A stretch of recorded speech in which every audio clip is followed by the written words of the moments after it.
Welcome. If you're just joining us, this is the Lower Columbia Canoe Club's discussion on paddling in Costa Rica. We'll get started in just a second. Thank you for joining us. We've got two special guests tonight. Justin Ray, is that how I say your last name? Yeah. Yep. Just like it looks. And Walter Centano with Amazing Vacations are going to be talking to us tonight about paddling in Costa Rica. And we'll get started in just a second. I wonder if you're just joining us, do me a favor. I'd love to hear from you in the chat. If you have been to Costa Rica ever, or whether you have not yet had a chance to get down there. I'd like to hear if anybody has got experience in Costa Rica, or actually, I'd be curious if folks have experience paddling internationally just about anywhere.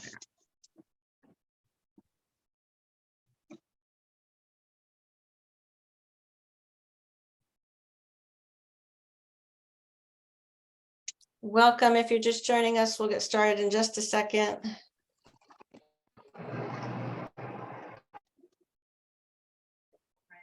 Michael Penwell, I paddled for a week in Costa Rica about 10 years ago.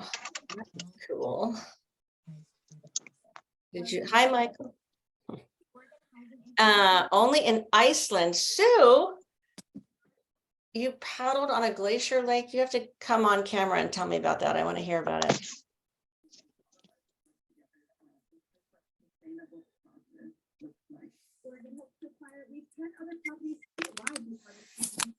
John and I paddled in Costa Rica together. When was that?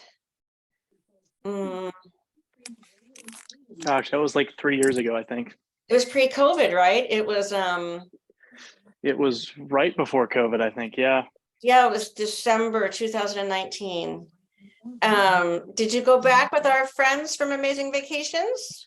I did, in a group from Team River Runner, actually. This was like Team River Runner's first international trip in, oh man, like 4 or 5 years, I think. So we went down there and did a clinic for a week with Amazing Vacations. That is really cool. Super fun.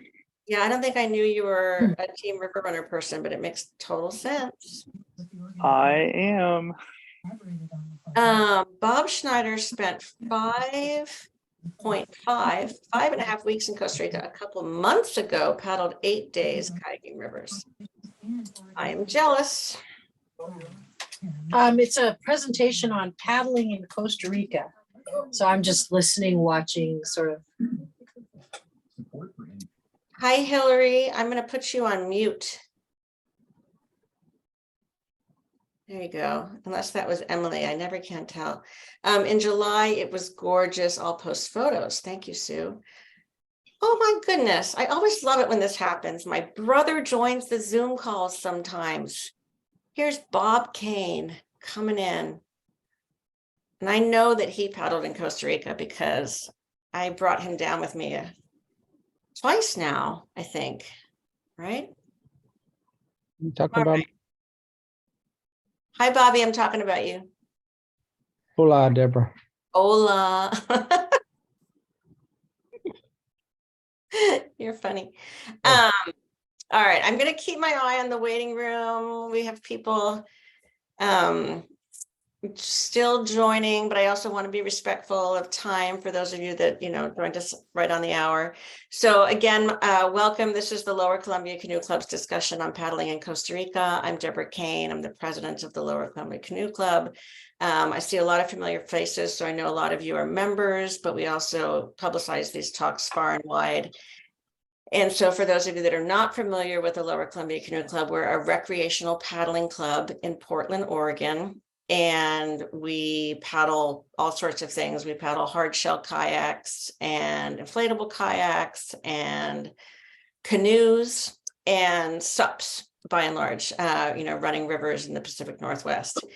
And I know Justin, one of our speakers, is from the Pacific Northwest. So he knows, even though he's in a shirt right now down in Costa Rica, that it's cold and rainy and gets a little depressing sometimes in the winter in the Pacific Northwest. So I personally have made it a habit the last few years to go down to Costa Rica to paddle.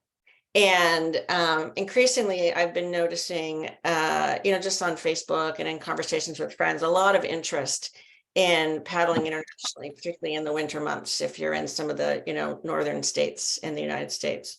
So I have had just such a phenomenal time every time I've gone to Costa Rica. I thought that we would host tonight's discussion so others could learn about amazing vacations.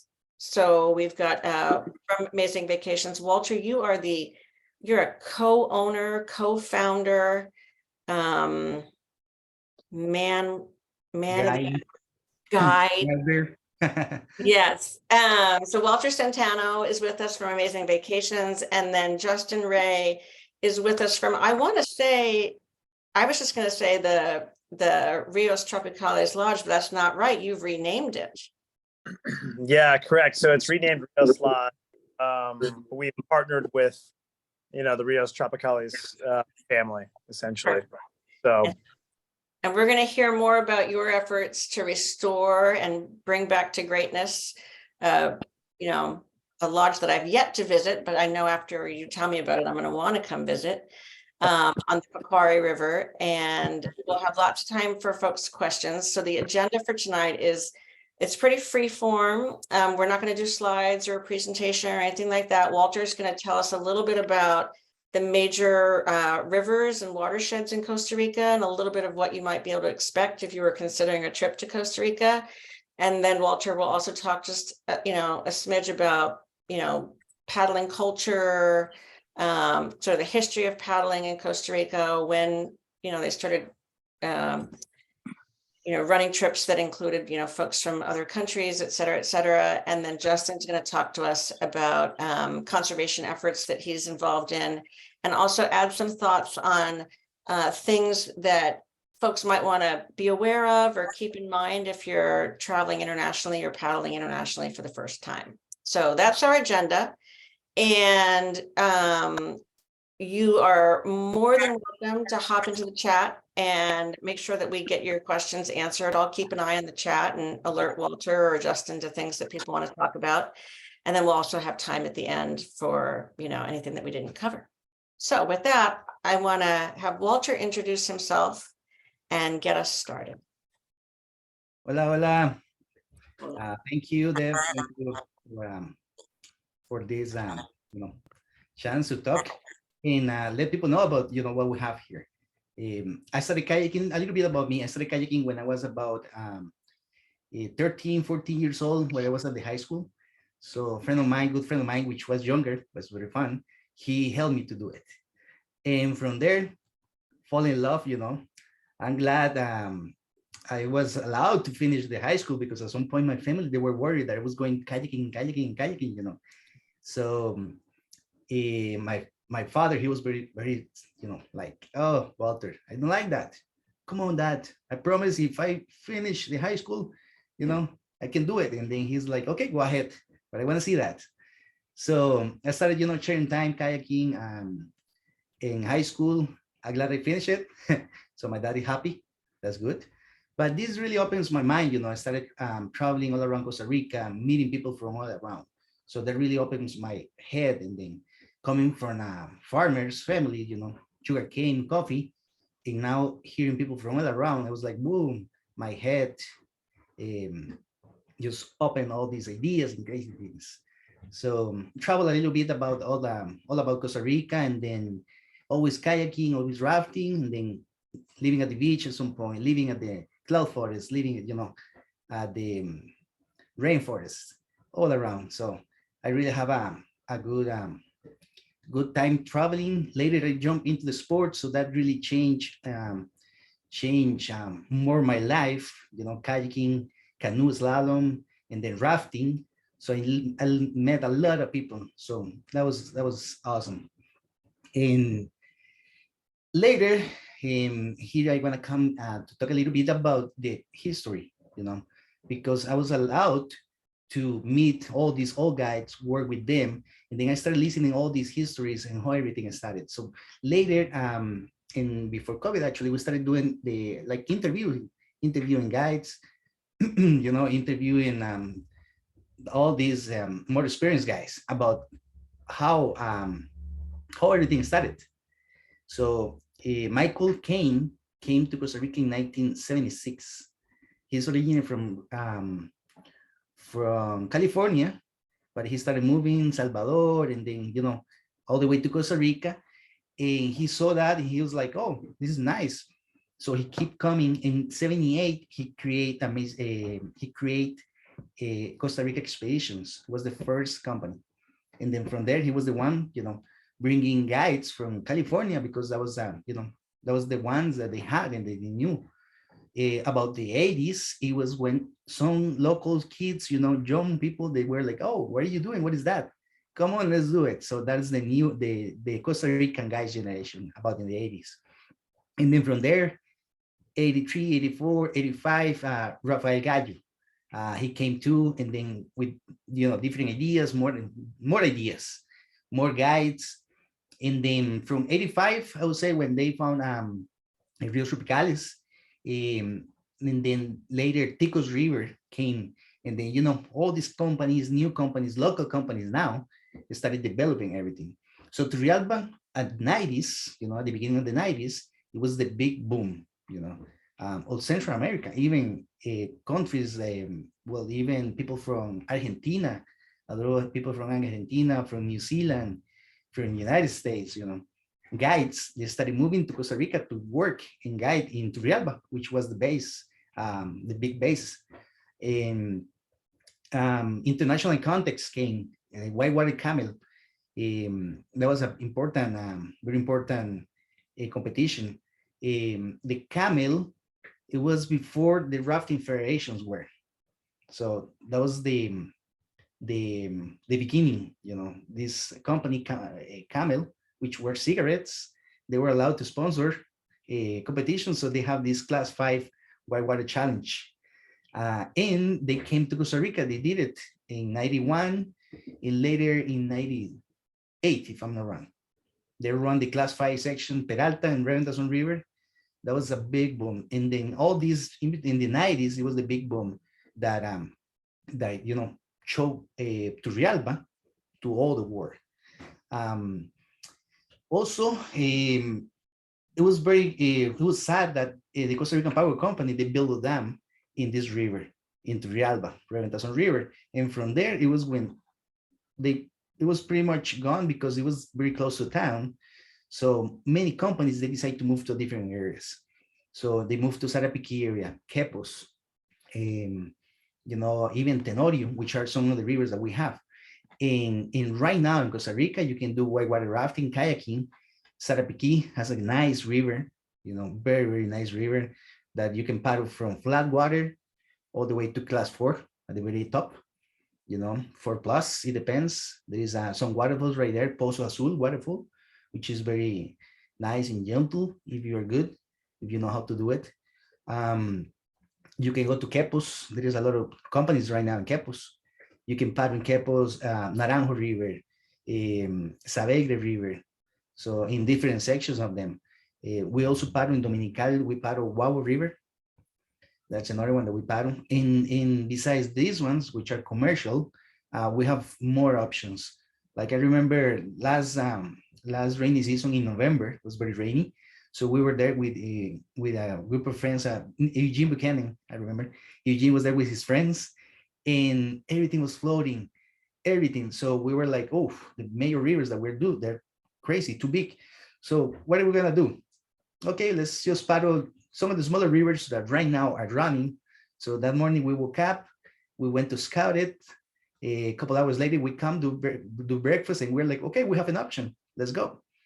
So we paddle a new river, which I was class 2, it was that was a good run, but at least we were able to paddle and then everyone was happy and then we love it. So those are the commercial options, that we have in these areas.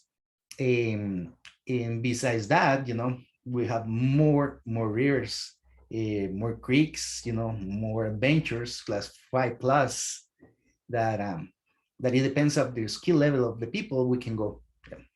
So it's interesting. Walter, quick question from John. He's saying, was that the Naranjo? Is that near Capos? What you were Yes. just, That's so the one. it's funny because, we said, oh, we're not going to do slides. And I'm just trying to imagine for folks that don't know Costa Rica very well, all these names of these rivers are going by probably pretty quickly. And I just went kayaking today, went on this river called the Wilson, right? So I just type into Google Wilson River CFS American Whitewater, and up comes a description that I get to read and the rest of it. Is there a guide? Is there a resource for reading about the rivers of Costa Rica? Is there a similar resource? No, actually, there is no Perfect. gauges. There is no gauges. There is not, there was a book that the most recent book was like 1995, I think. Rafael Gallo with someone else, I can't remember the name. They did the book. But In Spanish, I'm guessing. sorry? In Spanish, I'm guessing. No, in English. They did Oh, it in in English. Okay. So Okay. you can read some, but most of these, sections, they already, they already changed it. So we have new takeouts, new put-ins. So when we saw when someone come with a book, we're like, okay, don't trust much as you see there, because there's some changes. But yeah, that's the closest. We have been working on that. So in our website, we have the name, we have descriptions, we have pictures, and we have been doing videos to show people about it. It's tricky because there is not they're not like done releases, something like that. Some of them are natural, most of them are natural. So it's difficult to say how it's gonna be. Right now, water levels are very low. Today are very low. Last week, that was very high. The week before, it was very low. So we pretty much go with the flow and take decisions, that week. A, water level is low, we do plan B. We do to a different section. So we have an itinerary set where the rivers, but depending on the area, we're always changing with that because there is no way how to know whose water level is going to be, especially when we are working, planning. Today, we're planning for next season, March for next season. So I think what I'll do, I'm going to put in the chat also just the link to the Amazing Vacations website, because I don't know if that was included when I was promoting the talk, so that people can do that, can spend time on your website and look at the different rivers that you run and sections that you run. Again,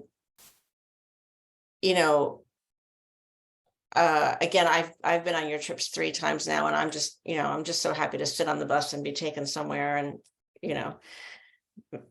like John, I might remember, wait, was I on that? Was that the river that I did? I'm just curious, because I'm seeing, I know my members, and I'm seeing a wide variety of skill sets who've dialed in to listen. It's my sense that you can help people step it up a little bit. But I also remember very distinctly the last time I was down with you, you or one of the other guides saying, you're on vacation. You shouldn't be, terrified or afraid. You should just be having fun. And that's kind of how I think about paddling in Costa Rica. It's just really fun, or it can be. See, it can be super fun, but it can be the scariest experience ever, Yeah. So we always, from our experience, we have been working with kayakers for more than 10 years already. So we have been having, we have been different situations where right now from that experience is where right now we talk to people, we talk to them and we are like, hey, your skill level is good. We can step up and make you feel comfortable. But we don't want to step you up if that's gonna, make you feel bad, or gonna make you swim and having a hard time. And they go back to the States and say, no, I didn't like Costa Rica because it's not what I was expecting. It was not nice, So we are ready always to do it, to split groups is necessary, because our weeks are open. So we have from people who comes to learn the role to people who want to come and do a waterfall, So, Yeah. And we find it out the first day when we're asking you to do a role.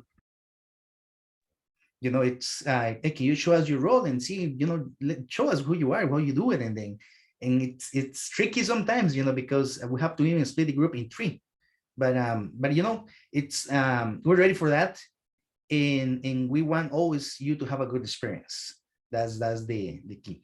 So it's not just kayaking too, because we are gonna be a week together. We're gonna get to know people well, and then that's awesome because turn more like friendly, turn more like family style. Um, Come on, let's stop right here. We're going to the river, but let's stop right here. Let's peel out some sugar cane, chew it, try it out. Oh, let's see some birds, animals. So as we say, tico time. How long is it gonna be to get to the river? It's 30 minutes. Tico time.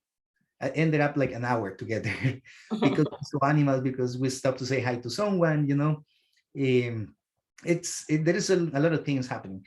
But yeah, it's not just come to kayak, it's come to experience, the local, the food, the guides, and then have fun for sure. Yeah. John just popped into the chat and said that they had a wide range of skill sets on their most recent trip, and that, everybody was taken care of, and the guides did a fantastic job of meeting people with where they were. And the other thing that I just realized that comes to mind for me, to make sure that people are aware of, and my brother Bob, who's on the line, is a perfect example of it. You have a spouse program, which is so great. The first year that I went to Costa Rica, and I just went by myself. I didn't take anybody, and I kind of got in trouble. So it was nice to be able to bring, my family, and in my brother's case, his wife came down, and the week of kayaking in Costa Rica that Amazing Vacations puts on, it culminates on the Pacuare, right? This majestic, beautiful, like signature river of Costa Rica. And there's a stay. It's an overnight stay, right? So you float down. How many miles do you go on the Pacuare that first day? First day it depends where we're putting. Normally it's about 4 to 8. Yeah, okay. Depends on the pudding, weather conditions, and everything. And there's, tropical birds flying by, and you think you're in Jurassic Park. It's absolutely just stunning. And the water's, warm. And so you're invincible because you're not terrified of flipping over in cold water. And, you get to jungle camp. So this is probably a good segue to Justin, because I want to make sure he has time to tell us about his efforts. But real quick, I'm seeing a note from Carl, who's one of our canoeists. And he's asking about canoes, whether it's only kayaks or whether canoes are possible. No, we don't have canoes, sadly, yet, but we're talking about it. Yes, actually, Card, if you can send us some ideas about what's your advices on canoes, what should we get? It's not a big market that we have of canoes, so we have to be very specific, like selective what we're gonna get. But it's on our plans to bring some canoes down. All right, Carl. So Carl, and I see Mark Scalaberry, who's another canoeist on the line. That was your invitation to hop into the chat and maybe give Walter and the team at Amazing Vacations some guidance or suggestions on what would be like the most paddleable by all canoeists, like what are kind of some standard canoes. And Bob wonders about SUPs, because we're always seeing Arnaldo on his SUP. Do you ever bring people down on SUPs?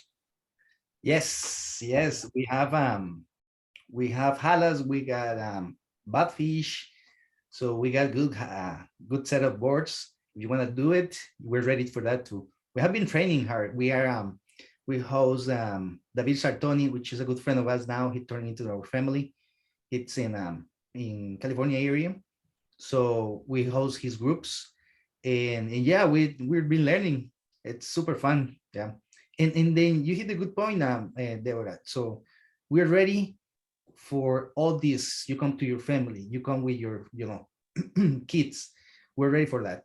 You want to come and do stand-up paddleboarding, we're super friendly with that. We can have in 1 week, in this week we have done stand-up paddleboarders, kayakers, rafters, and duckies, one group, and all of us were happy. All of us were enjoying and having some family, some kids, and by the side, doing some canopies.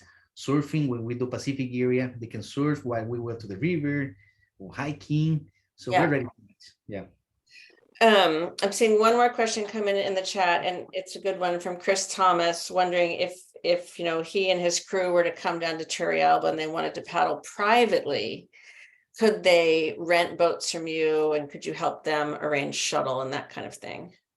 Yes, we can help you. We tried always because some people have a good experience and they want to go by their own. So our policy, we try to let you people understand how good it is to have a guy from Costa Rica who can help you. You know, even if you're class 5 plus, we always recommend you to go with guys, and it's part of our policies. So you can contact us. We can, set the river that you want to go, transportation, bus, and then kayak, all the kayaks, all the gear, and then send one of our instructors to help you, even with the kayak or just on the river, or just be there. We know if there is something happen, we know where to go out. We know the local, we know where is the signal, because most of the rivers, there is no signal, like to talk by phone. So we know all these areas that could be very helpful if something happen. Yeah. Okay, I swear we're gonna get to you soon, Justin, but one more question is coming in for Walter. And that's about the kayak fleet. Michael is saying, that outfits that he's paddled with in the past, didn't have, great options. And so just curious if you have modern boats. See, we got Sí, ¿cómo que no? see, we got Nirvana's coats, too many names right now. Actions, antics, Yeah, and in fact, John shared the link to the list of boats. And when I was down there, that was just recently, right, in December. I mean, I was in a Mockno, and Bob, were you in an Antics? I feel like You're muted, Bob. you had boats that I wasn't even expecting. Oh, you were in Axiom. Yeah, I did an Axiom for a while. But I was so tickled to see the Mockno. That was great. So. See, By the way, you guys can thank Team River Runner for the code and the rewind that just got down there. Oh, really? Yeah. I was tempted, but it wasn't a small code. I was like, oh man. You rocked that boat. Yeah, that was nice boat. Yeah. That's awesome. All right. So there you are. You signed up for a week of rivers. You're in a really great boat. Maybe you're in maybe you've done your own thing. Maybe you're on the week of rivers. You get to the Pacuare, you paddle down the Pacuare, you stay in a lodge that right now is not Justin's lodge, but one day could be, I think. So I want to turn it over to Justin so you can introduce yourself and tell us a little bit about what you guys are up to down there. I am just so psyched and excited for you. Yeah, no, thank you for having me. I guess a little intro of me. I've been in the river sports business, privately, commercially for probably 25 years. So I've run outfitters internationally. I've run them in the Western United States. Currently, my partner Sam Drivo and I run NRG, out of Portland. I mainly focus on international trips, expeditions. So it's pretty timely on this conversation. So I can talk about that in a bit. But so I run all the international programs that we have. We just went to Argentina this last December for a 13-day expedition trip, all the way from kayaking to rafting. We do SUP stuff as well. But so that's part of my background. I run a wealth management business in Bend, Oregon. So that's primarily where I'm based, but I spend a lot of time overseas now. A lot of time in Costa Rica. See Walter here and there for sure. So yeah, and then we essentially partnered with the family of Rios Tropicales. So Rafa Gallo's family, his widow Alejandra and his kids. Rios Tropicales essentially went under through COVID and Rafa's illness, And so we kind of stepped in through mutual friends that were close to the family, and that we were there to help out and bring some like-minded investors to purchase the lodge. So investors that were more conservation minded and more wanting to continue the legacy of Rafa, which is super important for everyone. And I had a opportunity to work with Rafa 20 years ago. I had an interview with Rafa, I had a job at the Rios Tropicales, and I ended up in Ecuador instead. But so I have very fond memories of the Pacuare and of Rafa and Rios Tropicales. So fast forward to today. So Rios Lodge, for those of you who haven't been there, so Rios Tropicales had a lodge that was specifically for their trips. So it was solely for their raft trips. It wasn't open to the public. And it was only accessible by raft or kayak, right? So that's kind of how Rafa had set it up. And when we essentially purchased the lodge, we've kind of opened it up to everyone, right? We don't run an outfitter business, right? No, we own the Rios Tropicales, branding and trademarks and all that stuff, but we don't run an outfitter business, nor will we ever, right? So for example, we partner with Walter when we have kayak trips that come down, and we kind of work with Walter to make sure that they're taken care of. And we have a raft outfitter specifically that brings a lot of our guests in there that have worked and were trained from Rios Tropicales and Rafa in particular. But the importance about the lodge is probably, well, not probably, it is the best located lodge on the Pacuare, right? I'm sure, Walter, you're shaking your head. Yeah, it's, it's, and I wouldn't say necessarily the first, right? There's a whole bunch of camps that were kind of set up there, but Rafa really kind of, revolutionized what was happening in the Pacuare, back in the 80s. And it's literally right above the gorge. It's the last lodge before the class 4 gorge there. You have waterfalls entering into the property. There's 3 waterfalls within literally, I don't know, 200 yards.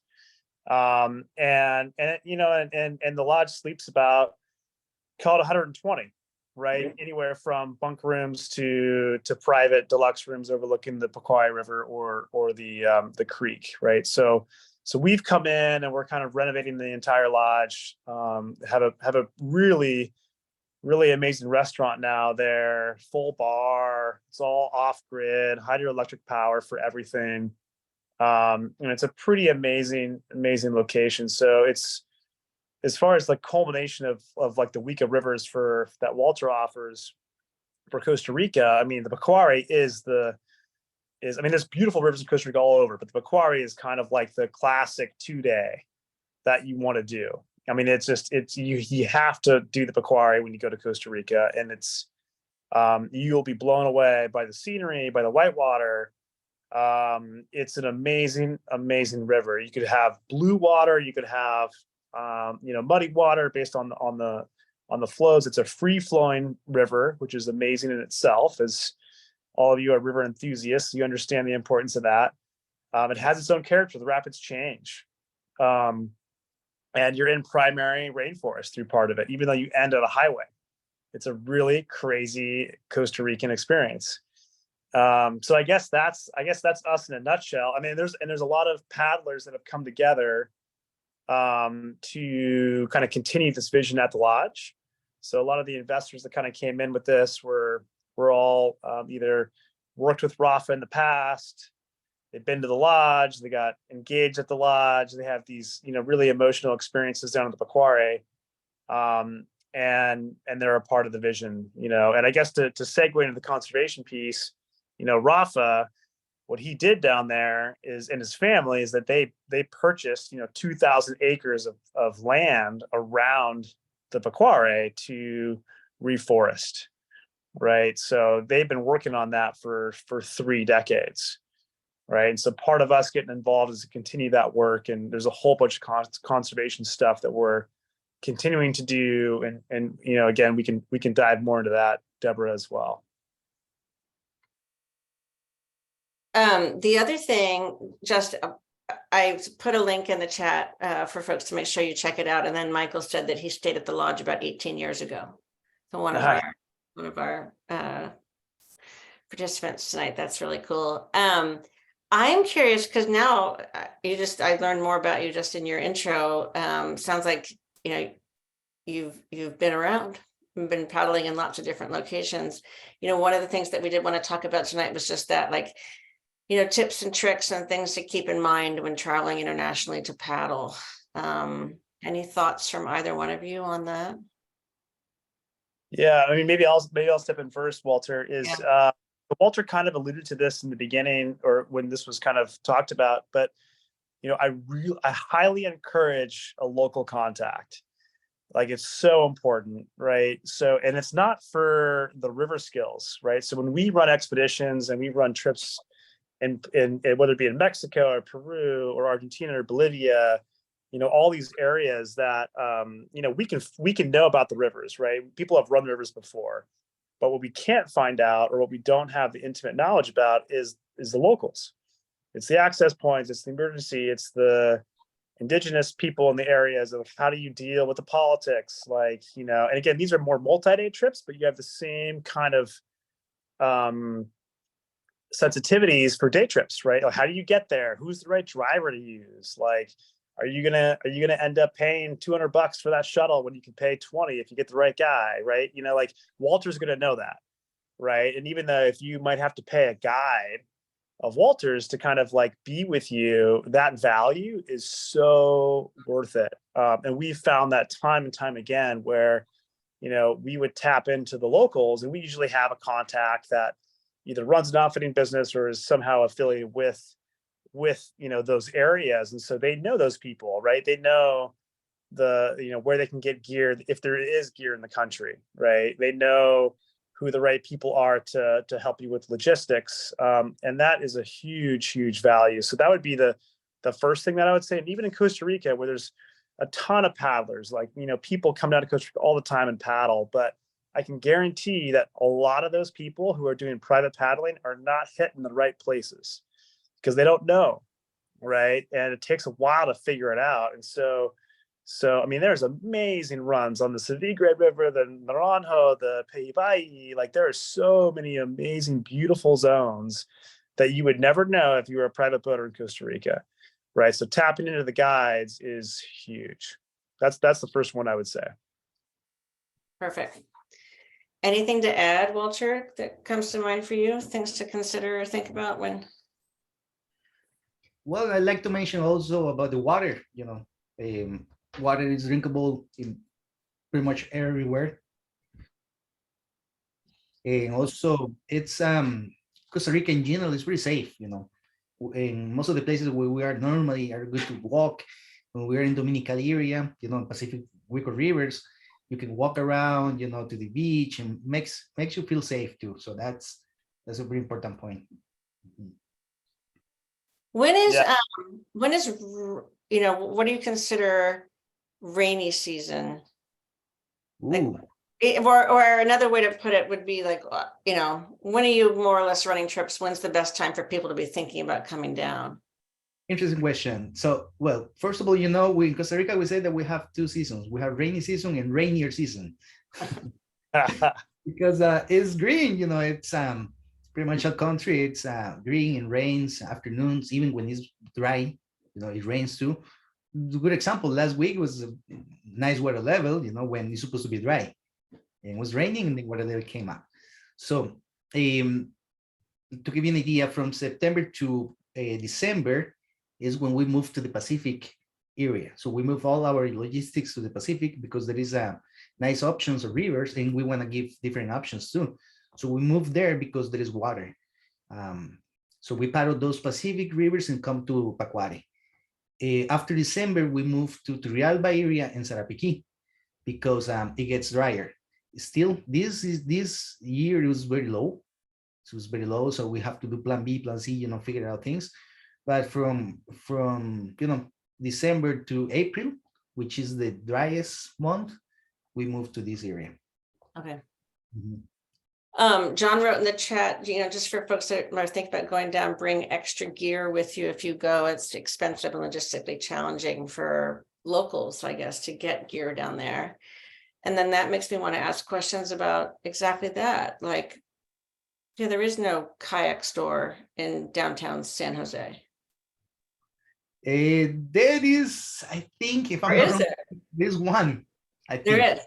Okay. But the biggest problem that we have in this industry is the gear. It's very expensive because the taxes that they have to pay to bring gear here. Okay. So one of the solutions, as John knows, so we just talk to our people that they're coming. Hey, you guys, can you bring me a kayak down? Can I buy it, send it to you? And you could put it as a luggage in the airplane. Hopefully, they're not listening to this. So yeah, that's how we do it. When we're just getting one boat, two boats, we ask for the favor to someone to bring it. Yeah. So we buy it there and then we bring it in. Do your guests ever do that? Do people bring their own boats ever? No, often because we have a nice fleet, So Right. people are like, oh no, I want to go and try that code, I Yeah. want to get you wine. I want to leave my bamba behind and I want to use one of yours. Yeah. So sometimes when they do it, even they come with the boat and they sell it actually. They sell it to the locals. It's really? because as I was saying, it's very expensive and for the locals, for us to get a boat here, it's difficult, expensive. And when we have someone that comes with a boat, we're like, hey, there's a boat coming, someone's interesting to buy it, so we figure it out. And see, that's how we do it. Now, when we're gonna, like at the beginning, when we started, we brought like 23 kayaks, and by that time we have to pay a container and bring everything in. So yeah, that's the way. Golly. What have I not asked you? What is something, am I forgetting anything? Bob or John, other folks that have paddled in Costa Rica, things that would be helpful for people to know as they're planning their trip? There's a lot, but I mean, just on that note of the gear, like pretty much anywhere you go internationally, they probably have a hard time getting boats and gear. So if you can bring a boat or gear, it probably helps them out, unless it's like Europe. They're pretty okay there. But Yeah. I don't know. I would say just trust, like, even if you're planning your own vacation, hit up Walter and the guys at Amazing Vacations, because there's a lot of tips and tricks that they could give you. Or like everybody always has the headache of rental cars in Costa Rica and the additional fees that come as a surprise to some people. But if you talk to the Amazing Vacation guys, they can clarify a lot of those things for you and potentially ease some of the stress. That's right. That reminded me that just how multi-talented you are, Walter. I remember we followed you out of Turrialba to the airport in San Jose, and I've never been on so many shortcuts and back routes, and my phone was not telling me to go any of the places that you were taking me. So Hillary is curious, are there any trips near Samara? I don't even know where Samara is. Samara, it's northern Pacific. That's the driest area of Costa Rica. So unfortunately, there is not many options up there.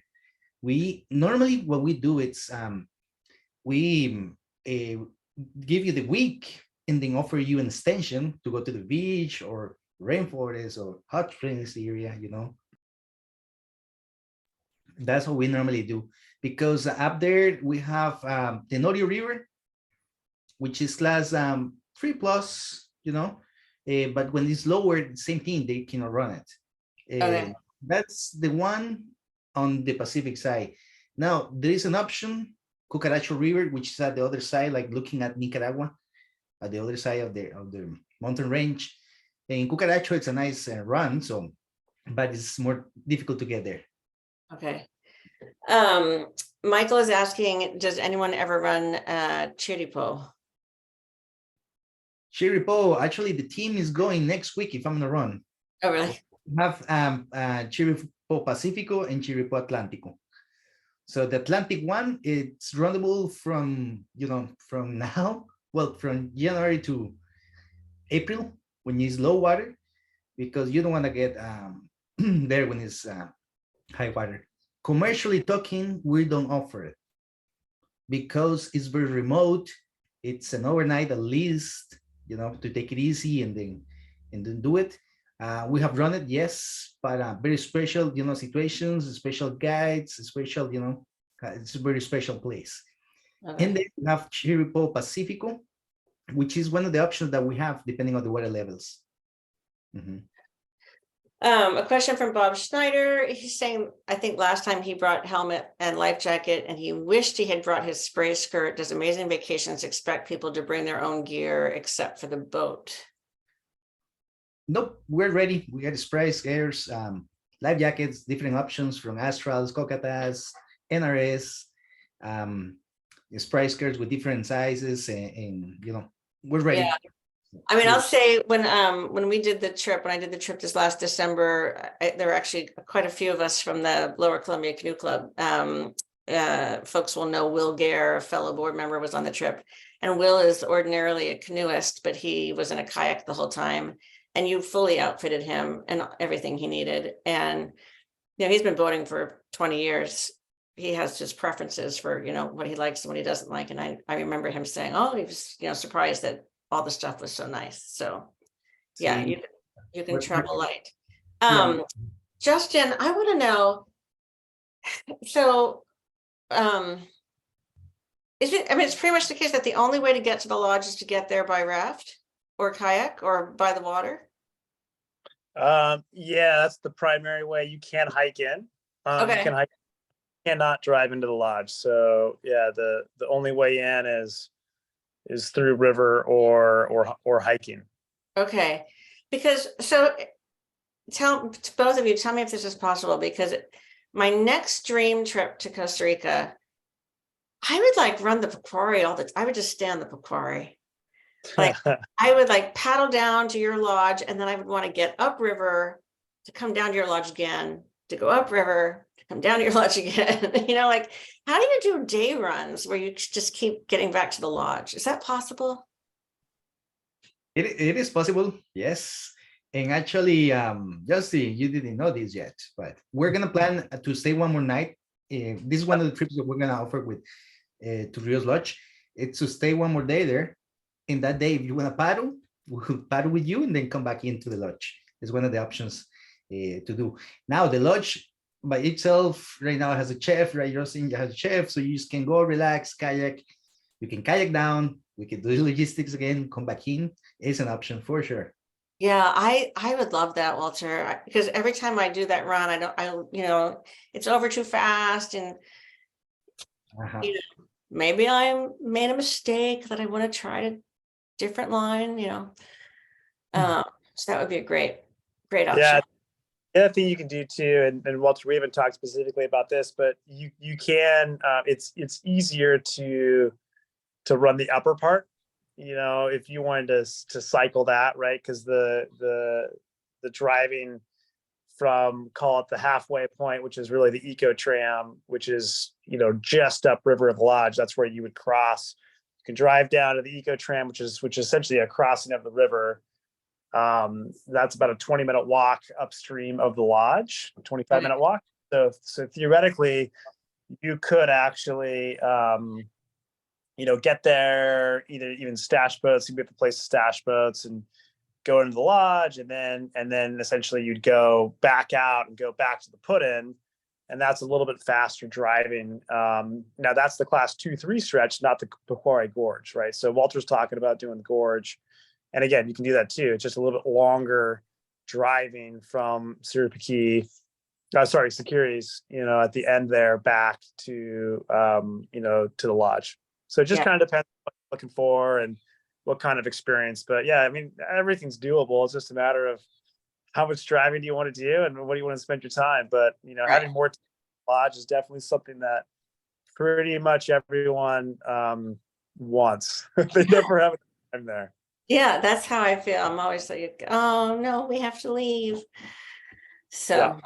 which is a little bit how I feel right now, because we're coming up on the hour. It's time to leave. But I want to just make sure that we've covered everyone's questions. I'm hoping that if Oh, I see, John, to answer you, well, we work with pretty much all the lodges at the river, along the river, because we also use a tent camp that the Coast to Coast own. We do one night there. We paddle the gorge, you know, the Huacas Canyon, and we stay in second night in Lower Lodge, like, which is a Pacuare River ecolodge, which is owned by Manuel Segura, one of the most experienced guys. So we do those lodges for that, logistics, POC, which is the one that we have been using. Yeah, we pretty much use all of them. Next Friday, I'm gonna hike in, Justin, with two big families. We're gonna hike into Rios Lodge. So we're gonna park the car, walk across, and then we're gonna hike in and hike out. So two big families that they love. It's about 15 people that we're gonna do. So John, about your question too, logistics are a little bit more different. So swapping boats, we will have to go to that cable, and then from there we're gonna swap the boats and just paddle a little bit more. But yeah, I know you're concerned. Out of curiosity, is Rios Lodge, is that the one like where the bridge is, like where Brian like dropped out of his boat on our trip and then switched to a raft? Was that Rios Lodge, like right there? That's the one. That is where we. Oh, okay. That's the one. Cool. Exactly. Very so cool. We stopped a little bit before where the car goes, and then right there is where we swapped kayaks out and then rafts in if it is necessary. Thank you, Michael, for the compliment. Michael's just saying great program. So I want to echo thank you to both of our speakers tonight. And then Sherry was asking whether or not she could have contact information for the two of you. I'm guessing Sherry and her crew are wanting to plan a trip to Costa Rica. And I'm also guessing that, Walter, you wouldn't mind at all if I shared your WhatsApp phone number and contact information, Sherry. So I will hook up with you, and actually I'll share it with, so we've recorded the talk, which means that everyone who was on the talk will get an email from me saying, here's Walter's and Justin's information, and here's the recording. So you'll get that. And Sherry, you absolutely must go. If you're thinking about going, I was on the river with Sherry just 2 days ago. You would have so much fun. You should go. Can't wait to hear about it when you get back. All right. Both okay, just more positive vibes and thank yous and things in the chat. So Justin and Walter, thank you so much. I really appreciate your taking some time to visit with the club. No, thank you, Deb. Don't be a stranger. Yeah. Thank you. All right. Good night, you all. Pura vida. Pura vida. Bye, Bob. Bye, John. Pura vida. Bye, Bobby. Bye, John. Bye, Walter. Bye, John. Bye, Deborah. Former roommates right there. 2019. True story. Just so everyone knows, spending the night with John in the Pacuare Outdoor Center is almost as much fun as spending the night with your wife. Oh, I bet. John, you should know. So Bob, we went this last December, and we're all hanging out, having fun, the whole thing. And everyone's like, yeah, I heard you went last December. And Bob, I'm like, where's Bob? And everyone's like, I think he might be putting romantic twinkle lights up in the cabin. Oh my gosh. And his wife was like shocked. Anyway, it was adorable. That's funny. Just like rooming with you, just exactly like it. Just like. Yeah. Hey, Deborah, I'll have to paddle with you later this year. I'm planning to move out to Bend. I was going to say that next. I'm like, I saw Yeah. the chat. So you, me, and Justin will have to go paddling. Yeah, let's do it. When are you like legit moving to Bend? That's the plan. It's a long story, but I've been dating a gal for about 1.5 years now, and her family's all out in Oregon. Nice. And so she's planning to move to Bend, and I'm probably heading out that way with her. I was moving to the PNW anyway, probably in the next few years. So it's just kind of moved the timeline up. You will, I mean, I don't know what you're paddling and who you're hanging out with these days, but we are a phenomenal paddling community out here. You will just love it. You'll love it. I'll plug in with you guys. I know there's a really active TRR chapter in Bend that I want to plug in with. Ever since I saw you, I mean, I've still hit it hard with Team River Runner. They got me certified as an ACA instructor last year. Nice. So that was a lot of fun. And then went back to Costa Rica with them. I did the salmon with them a couple years ago. Nice. Out in Idaho. That was fun. Yeah. Yeah. Nice. I love it. John, wait. definitely Yep, down if you when you come to Bend for sure. for sure. Yeah, and maybe I'll hit you up too, because as it gets closer, since Bend is not exactly what I'd call affordable, if you have contacts up there, when I start looking for housing, I might hit you up. Yeah. Do it for sure. It's so nice out there. That's why though. You're gonna I love guess it. that's why it's expensive. Yeah, they want to keep everybody out, right? Yeah, pretty much. All right. Good night, you all. All right, All right. Thank you, Nice. Walter. Thank you, Justin. Bye.